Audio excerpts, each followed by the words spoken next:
오늘은 대림절 둘째 주일입니다. 그래서 우리 장로님이 2개의 초에 불을 붙였습니다. 동시에 성소주일이기도 합니다. 아주 중요한 주일입니다. 여러분, 성지순례 다녀오신 분들 있죠? 한번 손들어 보실래요? 이스라엘 성지순례 다녀오신 분들. 많이는 없으시군요. 이제 코로나도 끝나고 했으니까 우리도 계획해서 성지순례 참 귀해요. 근데 이스라엘 성지순례를 가면 빼놓지 않는 코스가 있죠. 여긴 빼놓을 수가 없어요. 베들레헴의 예수 탄생 기념교회입니다. 근데 이게 요즘 이제 여러분들 뉴스에 지금 전쟁 때문에 많이 들으셨지만 요단강 서안 지역, 영어로는 웨스트 뱅크라고 하는데 그 요단강을 놓고 서쪽 지역이에요. 그 요단강의 서안 지역을 한 블록을 이렇게 구획을 정리해서 이걸 팔레스타인 사람들에게 줬어요. 자치 지역으로. 그 안에 들어가 있는 도시가 베들레헴이에요. 성지인데 팔레스타인 사람들이 아랍 사람들이 살고 있는 동네예요. 사실 그래서 거기가 호텔비도 더 싸고요. 음식도 더 좋아요, 사실은. 근데 거기 호텔에 묵으려고 예약을 잘 못해요. 언제 다칠지 모르거든요. 예. 분규가 일어나면 거기 딱 닫아야 되니까, 블락하고 못 들어가게 하니까. 대표적인 게 베들레헴하고 여리고예요. 그래서 성지순례 가기 전에 준비기도 할 때 대개 이 기도해요. 요단강 서안 지역에 다치는 일이 없도록 해주세요. 그래서 베들레헴 예수탄생 기념교회 꼭 갔다 와야 됩니다.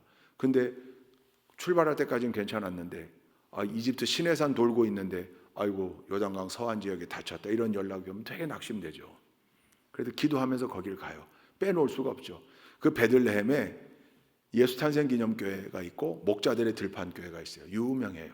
근데 이 예수탄생 기념교회는 그 마당에 해마다 성탄절이 되면 거기서 예수탄생 성탄절 기념 미사가 봉헌되어져요. 그러니까 전 세계 생중계를 해요. 우리나라는 그거 잘 안 하는데 아마 평화방송에서는 할 거예요. 그 CNN 같은 경우도 그 성탄절 미사는 전체를 중계는 안 해도 꼭 현장을 연결해요. 그러니까 전 세계가 이목이 집중되죠. 왜냐하면 예수님이 거기서 탄생하셨고 그 예수님이 누이셨던 그 말구유라고 하는 거기 동굴처럼 되어 있는 거기 위에 교회를 세운 거거든요. 근데 힘들어요. 2시간씩 줄 서 있어야 돼. 전 세계에서 순례객들이 다 오니까 거기를 놓칠 수가 없으니까 2시간 줄을 서요. 왜냐하면 예수님이 누이셨던 그 지점에 14개의 별로 표시를 해놨어요. 예수 탄생 지점에. 그 바닥에 있어요. 그러니까 거기 가서 잠깐 입맞춤 한 5초? 좀 더 있고 싶은데 안 돼요. 그 사제가 와가지고 회초리로 자꾸 때려요. 가라고. 그러니까 왜냐면 뒤에서 기다리고 있으니까. 근데 우리나라 사람들은 뭘 남겨야 됩니까? 사진을 남겨야 되잖아요. 혼자 사진도 그렇지만 교회가 가면 또 거기 기념사진 막 사제가 막 못 알아듣는 말로 소리치고 막 회초리를 때리는데도 맞고 있으면서 빨리 찍으라고 할 정도로 거기를 놓치지 않는 지역이에요. 기념이 되니까. 근데 그러고 나오면 진이 빠져요. 2시간 동안 서서 기다렸다가 사진 찍고 나오면 금방 내 목자들의 들판교회, 예수님 탄생 소식을 알려줬던 천사가 목자들에게 임했던 거기에 또 기념교회가 동굴로 있어요. 거기 안에 들어가서 캐롤 찬송 한 2곡 부르고 그리고 금방 내 베들레헴에서 나와요. 이게 거의 정해진 코스예요. 근데 반드시 한 군데 더 들려야 할 곳이 있습니다. 그게 예수 탄생 기념교회와 연결되어 있는 교회예요. 성 캐서린 교회. 왜 거기를 꼭 들려야 되는가? 근데 대부분 거기를 못 들리고 스킵해요. 시간이 없으니까. 거기가 누구랑 관계가 있는 교회냐면 제롬이라고 하는 초기 기독교 4대 교부 중에 하나인 유명한 교부입니다. 라틴어로 히에로니모스. 유명한 사람이에요. 거기 위에 제롬의 집무실이 있었던 그 동굴 위에 기념교회를 세운 게 성 캐서린 교회인데 이 제롬의 스토리가 있습니다. 제롬이라는 사람이 워낙 뛰어난 실력자였습니다. 구약 성경을 원어 히브리어로도 읽을 수 있고 신약 성경을 원어 헬라어로도 읽어내고 신학자요, 역사가요, 웅변가요, 설교가였습니다.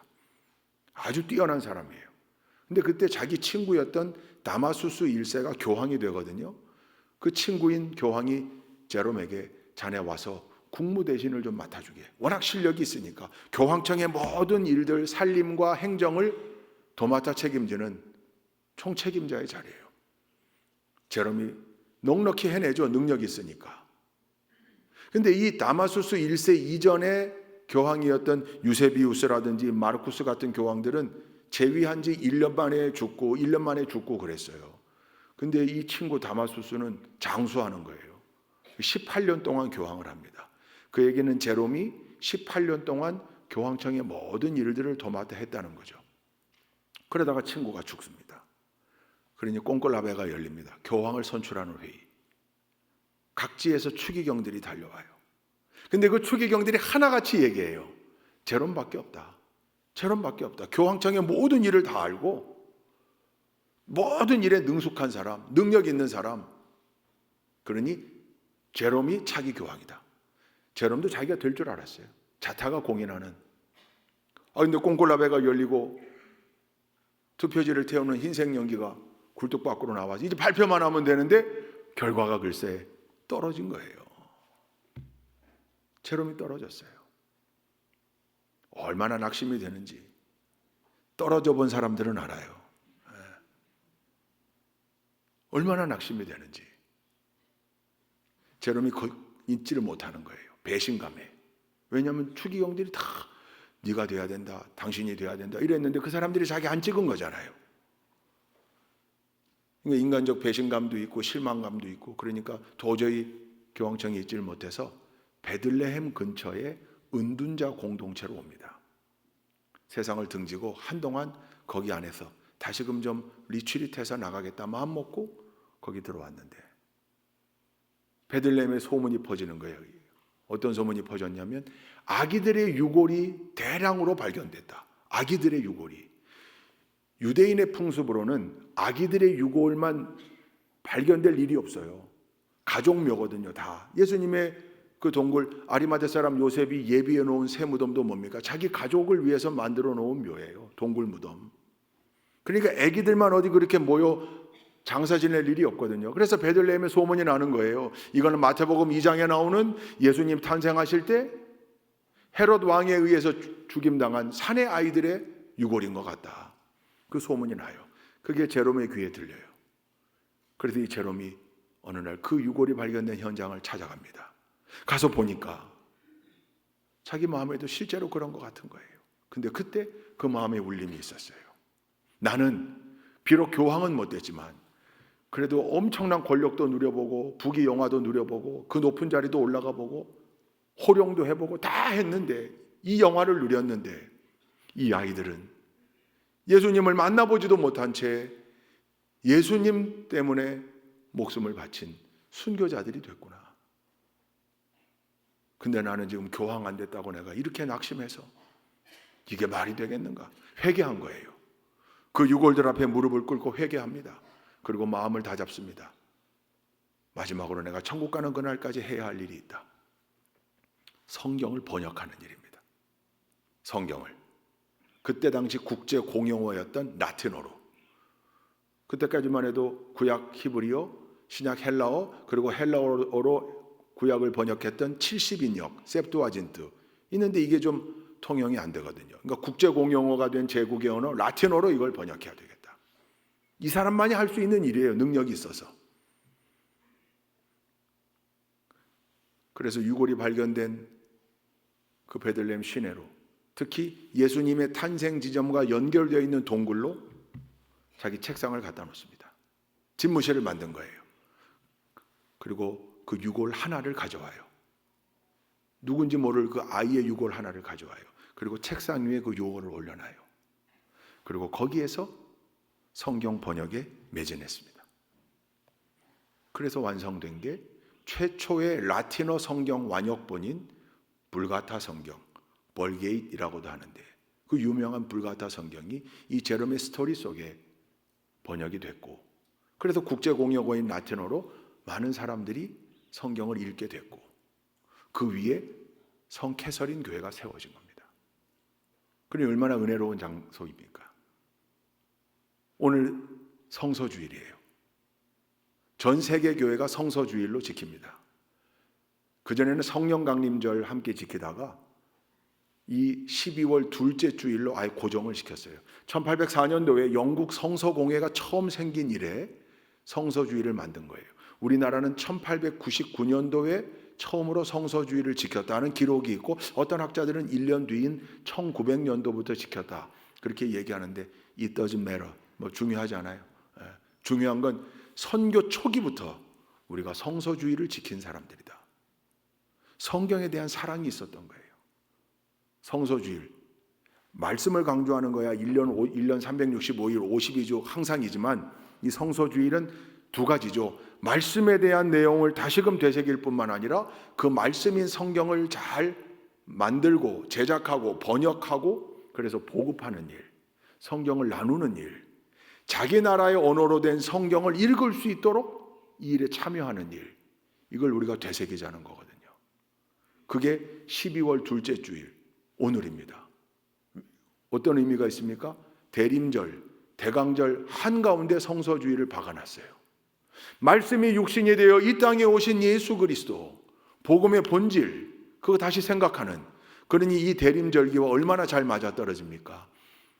성탄을 대망하고 기다리며 준비하는 절기에 말씀 자체셨고 말씀으로 이 땅에 오신 예수님을 다시금 기억하고 마음에 담을 뿐만 아니라 그 말씀을 믿지 않는 사람들, 말씀을 모르는 사람들에게 널리 증거하자, 전달하자 뿐만 아니라 자기 나라의 언어로, 자기 민족의 언어로 그 성경을 만들어주자. 할렐루야. 여러분, 이 일에 우리 좋은 교회가 앞장서는 교회 아닙니까? 창립 10주년 때 태국에 성경 5,000권 전달했고, 창립 35주년 때 모잠비크에 진페토 교회를 중심으로 성경, 그들의 언어로 성경 3,000권. 모르시는 표정들인데 다 알고 계시죠? 이게 얼마나 귀중한 일입니까? 여러분, 아직도 자기 나라들의 언어로 된 성경을 가지고 있지 못한, 자기 민족의 언어로 된 성경을 가지고 있지 못해서 이 성경 하나님의 말씀을 제대로 읽지 못하는 사람들이 얼마나 많은지 몰라요. 그들을 기억하고 또 한편으로는 우리말로 된 성경을 우리에게 주신 하나님께 감사하면서 말씀이 육신이 되어 오신 예수 그리스도를 기억하고 기념하면서 이 성서주의를 지키자는 게 성서주의의 정신입니다. 할렐루야. 우리나라는요, 선교사들이 오기 전에 이미 우리말로 된 성경을 가지고 있던 나라예요. 이게 세계의 유래를 찾기가 어려워요. 1885년도에 아펜셀러하고 언더우드가, 감리교의 아펜셀러 선교사와 장로교의 언더우드 선교사가 제물포항에 부활절 새벽, 부활절 아침에 같이 내리잖아요. 근데 여러분, 여기에도 스토리가 있어요. 이거 알아둘 필요가 있습니다. 제가 공부했던 워싱턴 DC, 그 바로 위에 볼티모어가 있거든요. 제가 볼티모어에서 살았어요. 근데 그 볼티모어에 가우처 칼리지라고 좋은 대학이 있습니다. 가우처 목사님이 세운 대학이에요. 가우처 목사님이 감리교회 목사님인데 이 목사님의 사모님이 아버지로부터 처갓집으로부터 큰 유산, 그러니까 가우처 목사님의 처갓집으로부터 큰 유산을 물려받아요. 그러니까 이 유산을 어떻게 의미 있게 쓸까 그러던 중에 기차에서 가우처 목사님이 당시 민비의 오빠였던 민혁이 그 일행을 만납니다. 미국에 사절단으로 왔던 그 일행이 기차를 타다가 가우처 목사를 만난 거예요. 그 얘기를 나누다 보니까 조선이라는 땅이 있고 그 조선 땅에는 아직도 개화가 덜 돼서 학교도 필요하고 병원도 필요하고, 그 얘기를 듣고 잘 됐다. 이 조선 땅에 선교사를 보내자. 선교사 보낼 테니까 그 선교사를 잘 맞아들이고 뭐 비자 내주고 그거 다 하겠습니까? 왕비의 오빠가 개런티하는 거예요. 우리가 그거 돕겠다. 그래서 이 가우처 목사님이 신문에 광고를 냅니다. 선교사로 자원하는 감리교 목회자 우리가 풀로 지원하겠다. 그때 그 바로 위에 필라델피아 지역에 펜실베니아주군요. 펜실베니아주의 랭카스터라고 하는, 필라델피아 밑에, 거기에 아펜셀러라고 하는 청년이 그 연합감리교회를 다녔던 분인데 자원을 해요. 그래서 선교사로 가기로 준비하는 도중에 미국은 장로교회가 약하거든요. 그 약한 장로교단에서 아니 그렇게 좋은 길이 열렸으니까 우리 교단도 좀 하나 갑시다. 그래서 참여하게 된 게 언더우드예요. 그러니까 여러분 아마 그런 얘기 들어보셨을지 모르겠어요. 아펜셀러하고 언더우드하고 둘 중에 누가 먼저 땅을 밟았을까? 제물포항을. 누가 먼저?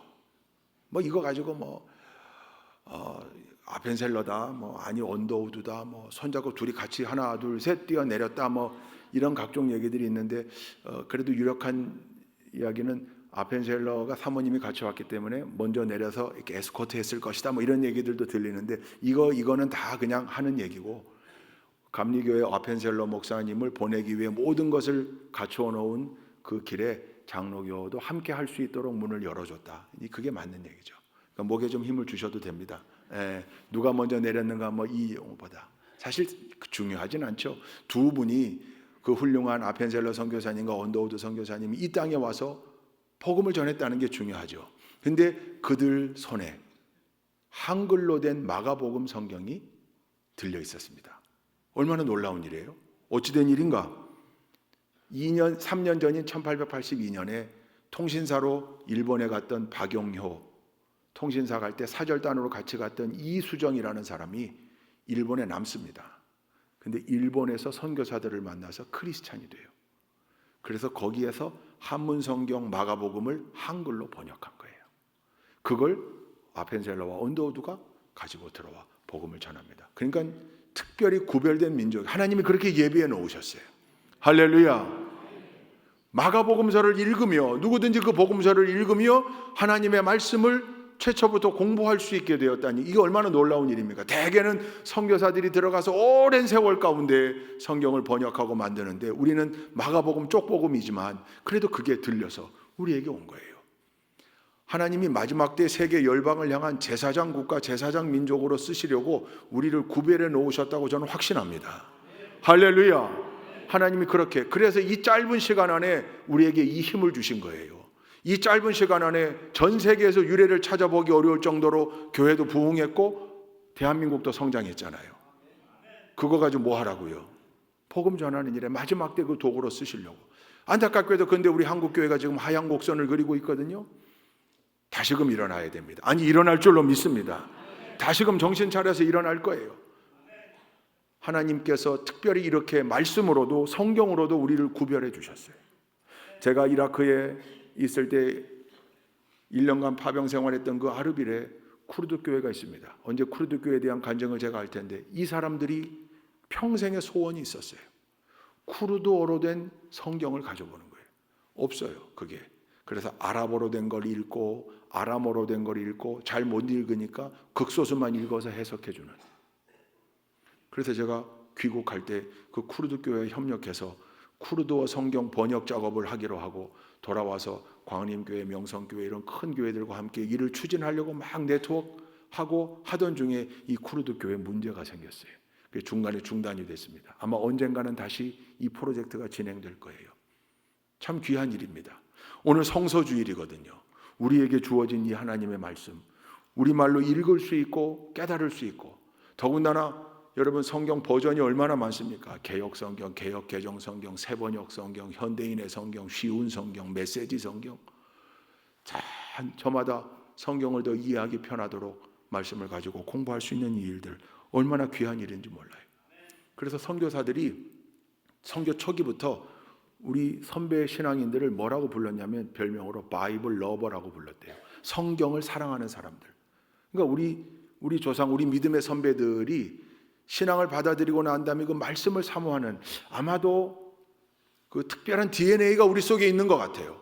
그러니까 그 성경을 그저 읽고 묵상할 뿐만 아니라 암송하고, 저도 성경을 암송하는 일을 강조해요. 성경을 암송하면 너무 좋아. 근데 이 세번역으로는 암송이 어려워요. 세번역으로는. 옛날 개역이나 개역 개정으로 성경을 암송해요. 얼마나 무기가 되는지 몰라요. 뿐만입니까? 필사하잖아요. 성경 필사본 전시회들이 가끔 열려요. 감동적인 스토리가 너무 많아요. 잘못을 저질러서 감옥에 간 남편이 회개하고 크리스찬이 돼서 남편과 함께, 남편은 감옥 안에서, 아내는 감옥 밖에서 옥바라지 하면서 같이 성경을 필사해서, 반반 필사해서 합본해 놓은 필사본.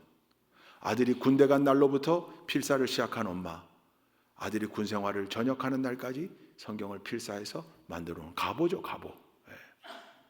자녀의 병 낫기를 기원하는 마음으로 성경을 필사에 들어간 부모, 여러 사연으로 성경을 필사해 놓은, 얼마나 귀한 성경들이 많은지 몰라요.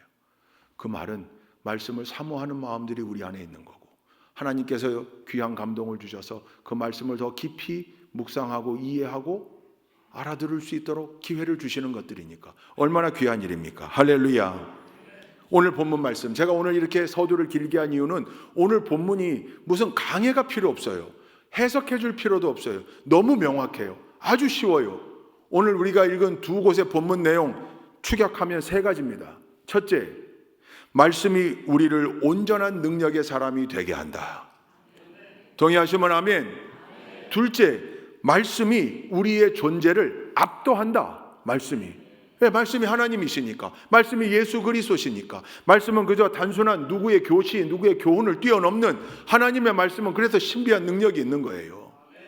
말씀이 우리의 존재를 압도합니다. 셋째, 그러므로 우리는 언제나 그 말씀의 반석 위에 서야 하고 그 말씀으로 인해 변화된 삶을 살아야 한다.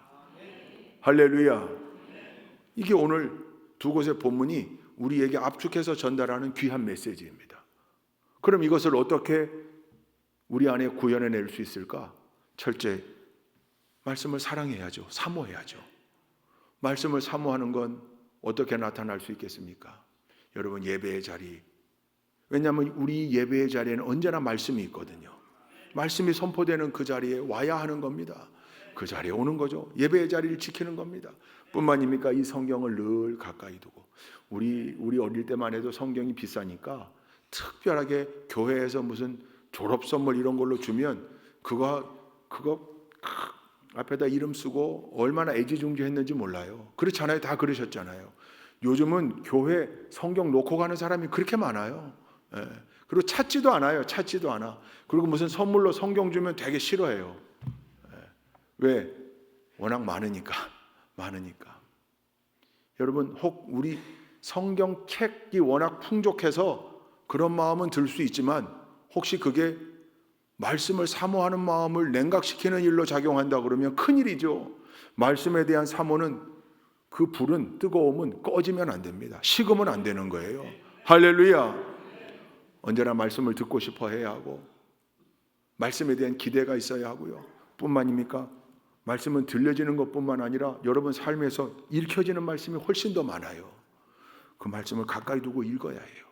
읽을 때마다, 성경을 읽을 때마다 성경의 말씀은 신비여서 우리의 존재를 압도하는 능력이 있어서 읽을 때마다 새로워요. 그리고 읽을 때마다 이게 이런 말씀이 여기 있었나?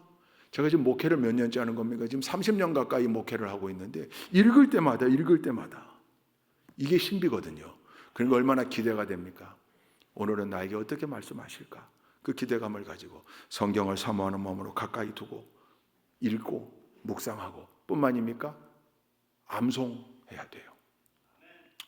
이게 암송이요. 성경 말씀이 얼마나 무기가 되는지 몰라요. 말씀의 검이 되는 겁니다. 말씀을 암송. 왜?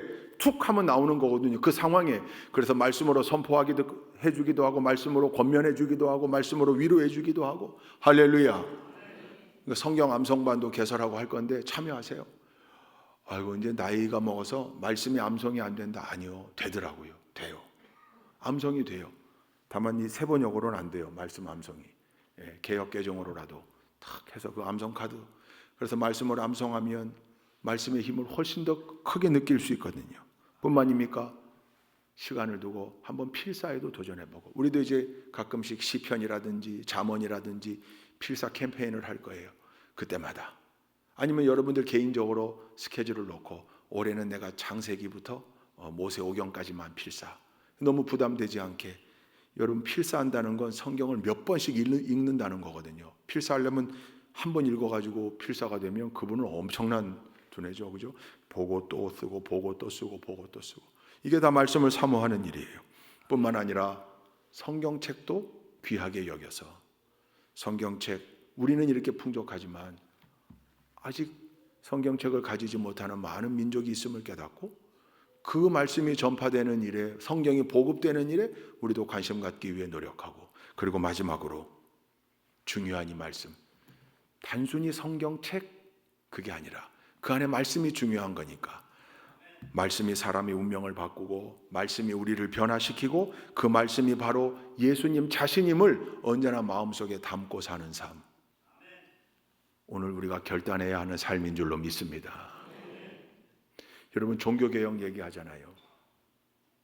마틴 루터가 1519년에 깃발 꽂았거든요. 종교개혁의 깃발을.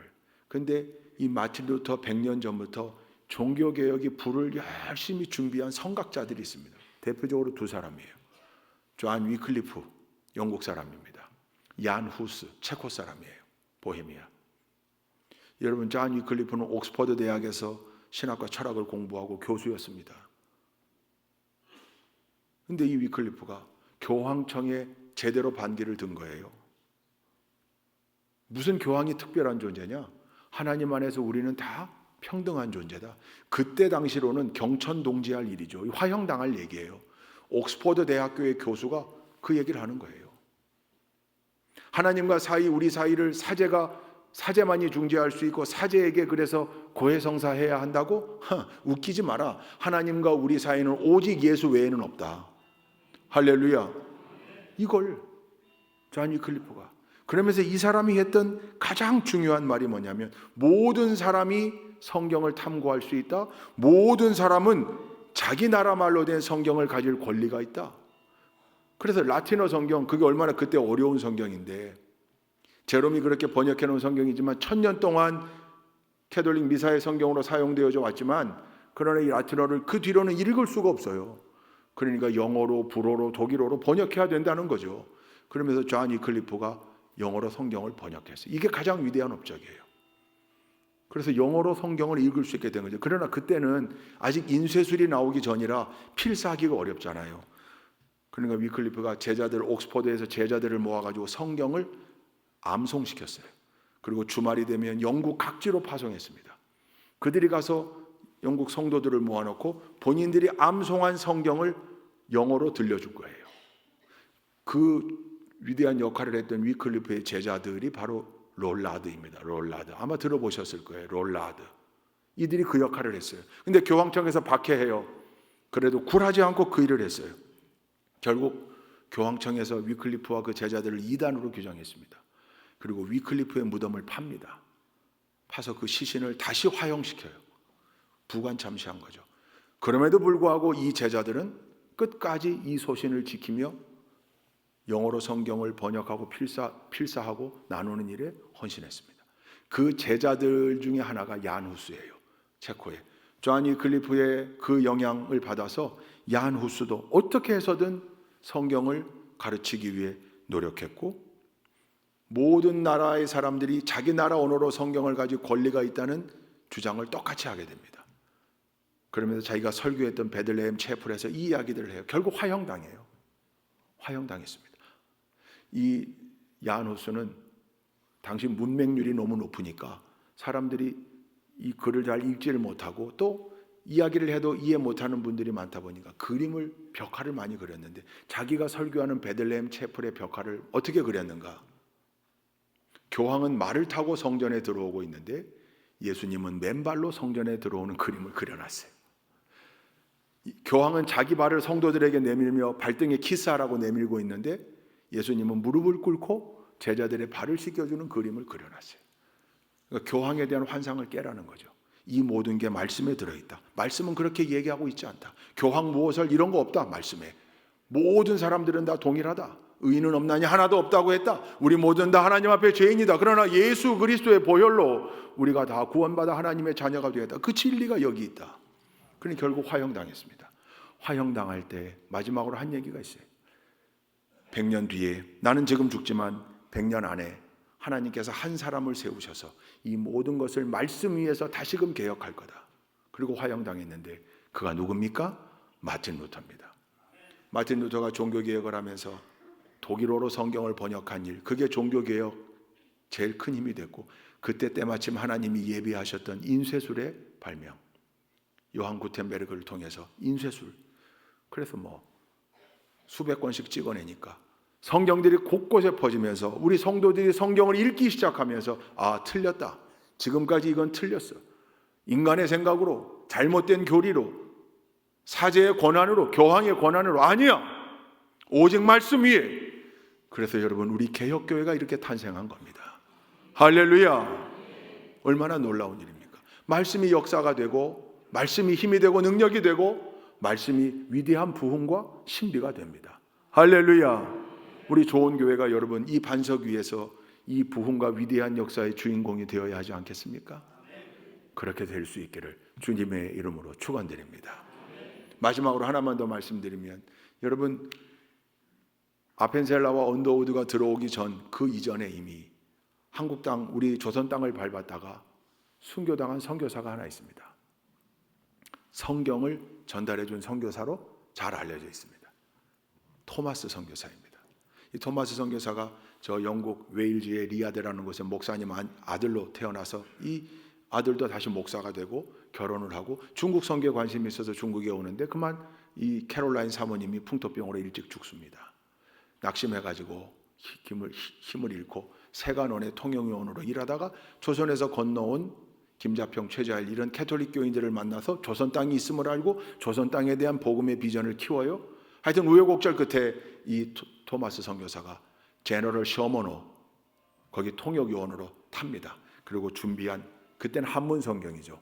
한문 성경을 들고 배를 탔는데 그만 그 제너럴 셔머노가 서울로 한강으로 들어왔어야 되는데 대동강으로 가잖아요. 그 대동강 모래톱 위에 좌초가 되고 결국 대동강 위에서 평양성을 지키는 사람들이, 군인들이 불을 질러버리죠. 그때 제너럴 셔머노에 탔던 사람들이 다 죽는데 토마스 선교사도 참수당합니다. 죽습니다.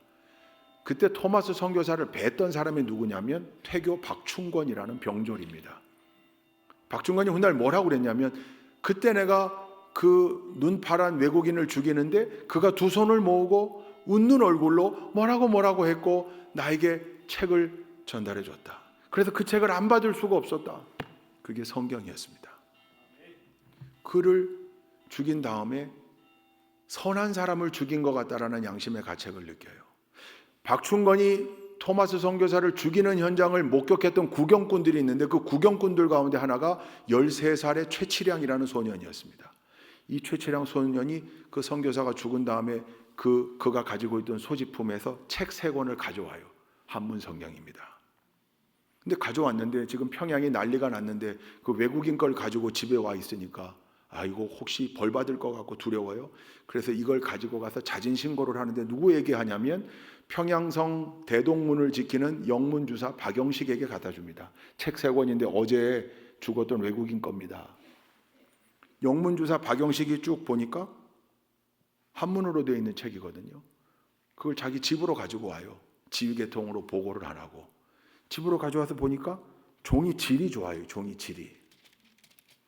그래서 이걸 뜯어서 벽지로 발라버립니다. 자기 집을 다.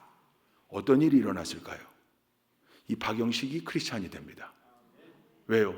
뭐로 누워도 말씀이고 이쪽으로 누워도 말씀이고 천장을 봐도 말씀이고, 그런지 계속 말씀 가운데 사는 거죠. 말씀을 읽으면서 호기심이 생기고 예수 믿는 크리스찬이 돼요. 그 집을 소년 최치량이 성인이 된 다음에 박영식으로부터 사요. 주막하려고. 주막. 만경대 석호정이라는 주막을 합니다. 그때 이 만경대 석호정에 마펫이라고 하는 선교사가 와서 묵게 돼요. 그러면서 한문 성경이 벽지로 도배되어 있는 걸 보고 최치량에게도 사연을 듣고 복음을 전해서 최치량도 크리스찬이 되고 그 만경대 석호정 주막이 널다리골 예배당이 되고 그 널다리골 예배당이 장대현 교회가 됩니다. 1903년도 감리교 하디 선교사에 의해 불었던 원산 대부흥 불길이 1907년 평양 대부흥으로 이어지거든요. 그 평양 대부흥 운동의 진원지, 그게 장대현 교회거든요. 거꾸로 올라가면 장대현 교회 이전에 널다리골 예배당이었고, 널다리골 예배당 이전에 만경대 석호정 주막이었고, 만경대 석호정 이전에 박영식 개인집이었는데 거기 말씀이 성경이 도배지로 발라짐으로 인해서 그 역사가 일어나요. 놀라운 일들이죠. 뿐만입니까? 퇴교 박충건이 토마스 선교사에게 받은 성경이 있죠.